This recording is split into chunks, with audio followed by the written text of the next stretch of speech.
3 do t'jenë drejtimet e protestor, kryeministria, parlamenti që asgjëson pluralizmin, Surreli, pallati tjetër i Krimit. Sepse rrejt e Akshit janë në Surrel.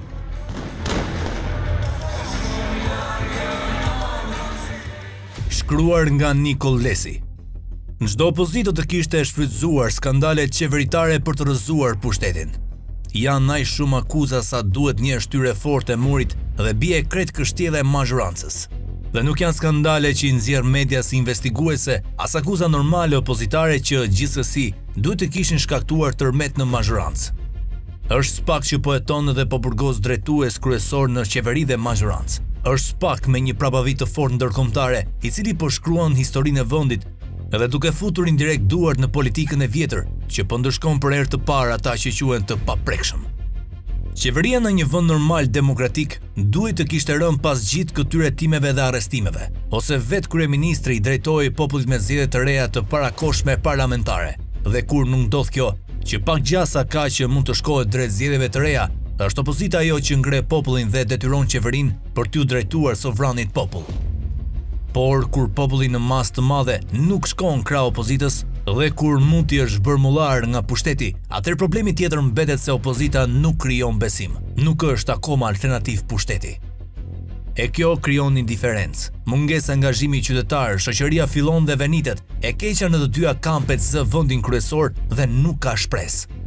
Edi Rama e di mjaft mirë se mazhoranca po dobësohet, ndonse ka 83 mandate. E di se edhe Berisha nuk është besim, shpresë dhe alternativ për opozitën që të krijojë një hof të ri.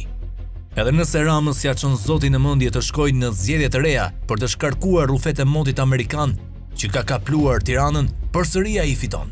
Nuk merr 83 mandate, por në rastin më të keq nuk del pa 74 mandate. Edhe sikur të futet nesër opozita me qeveri teknike, që pak gjasa ka të ndodh, përsëri fiton Partia Socialiste. Atëherë përse duhet të shkohet në zgjedhje të reja kur opozita nuk është gati, edhe pas 12 vitesh që të rikthehet në pushtet?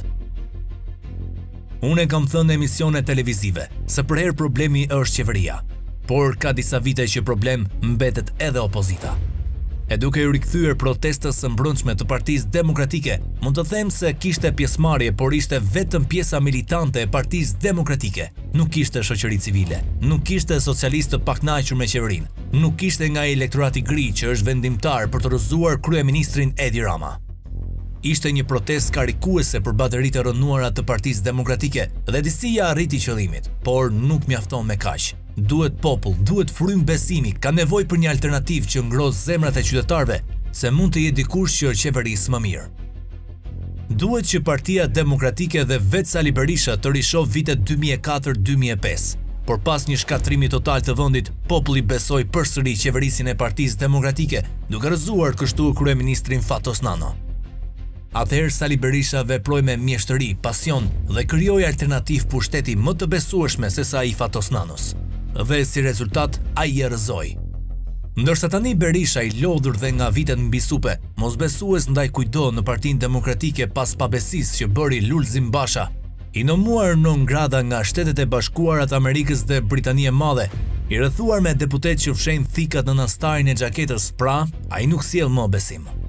Ka militant besnik, por nuk mjaftojnë. Berisha duhet të mendojë për pasardhësinë e tij në Selim Blu, të mendojë për vetë Partinë Demokratike sepse nuk janë ata që ka rreth vetes sot. Partia Demokratike së ardhmes, lideri demokrat duhet të dalë mbi vetveten dhe të gjejë apo të gjejnë si Selim Blu, kandidat për kryeministër që nesër, nëse fiton zgjedhjet, ai ose ajo të jetë kryetari i Partisë Demokratike. Ndryshe, Partia Demokratike duket sot unike, por nesër kur zoti të shikojë nga Selia Blu dhe nuk ka më Sali, Partia Demokratike soptohet 400 copash. PD-ja ka nevojë për të kopjuar vitet 2004-2005, natyrisht përshtatur me kohën e sotme digjitale. Aso kohë doktori përbashkoi demokratët socialist, të pavarur e të varur të gjithë bashk, ndonse kishte një koalicion që nuk e doni njëri tjetrin, por i bashkoi se kishte përballë një klik qeveritare të korruptuar.